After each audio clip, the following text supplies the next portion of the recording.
The knock wasn't loud, it was measured, almost polite.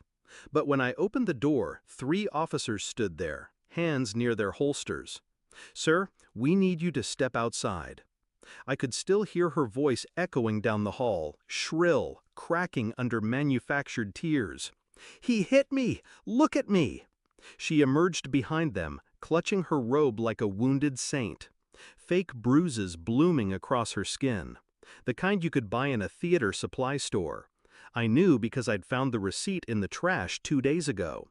One officer's eyes narrowed at me. "We're placing you under arrest." I didn't argue, I didn't plead, I only reached for my wallet. "Let me show you something." My ID slid into his hand. His eyes dropped to it. Then his jaw set. The blood drained from his face. He turned toward her. "Ma'am," he said slowly, "do you realize who your husband is?" Confusion clouded her expression. "What does that matter?" The officer shook his head. But I didn't smile.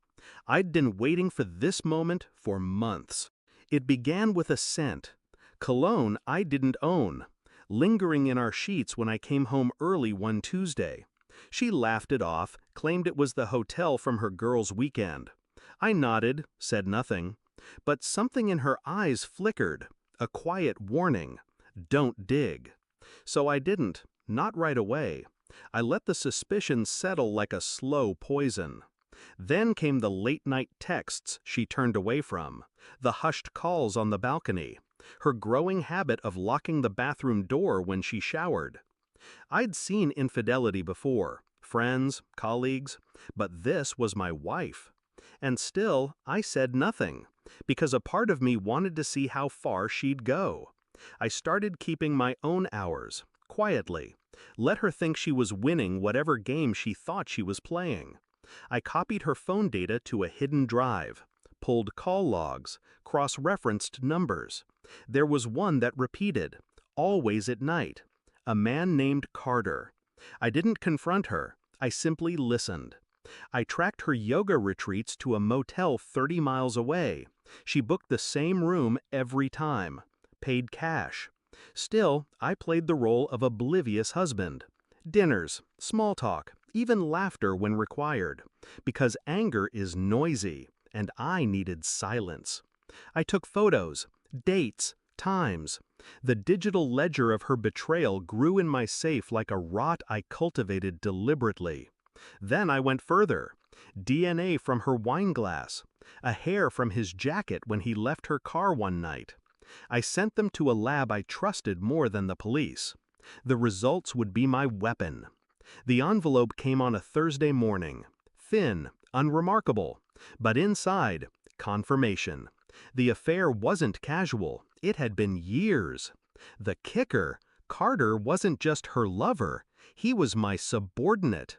The betrayal doubled back on itself, sharper than I'd imagined.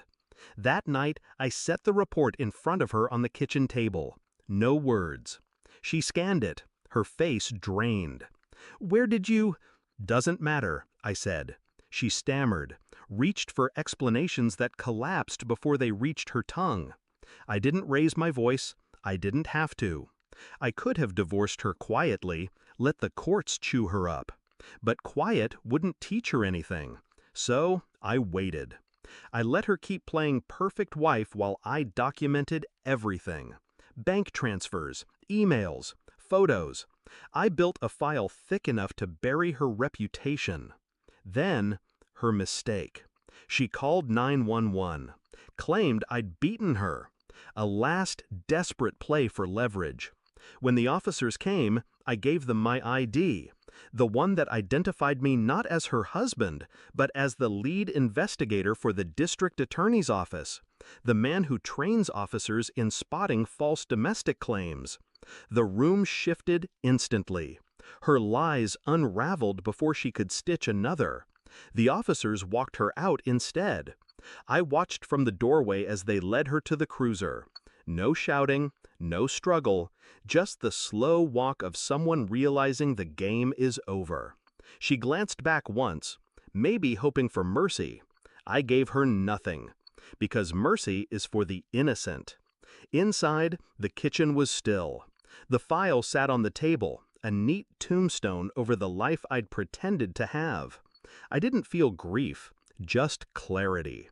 Betrayal isn't the moment someone turns against you. It's the moment you stop pretending they haven't. And that moment had passed months ago.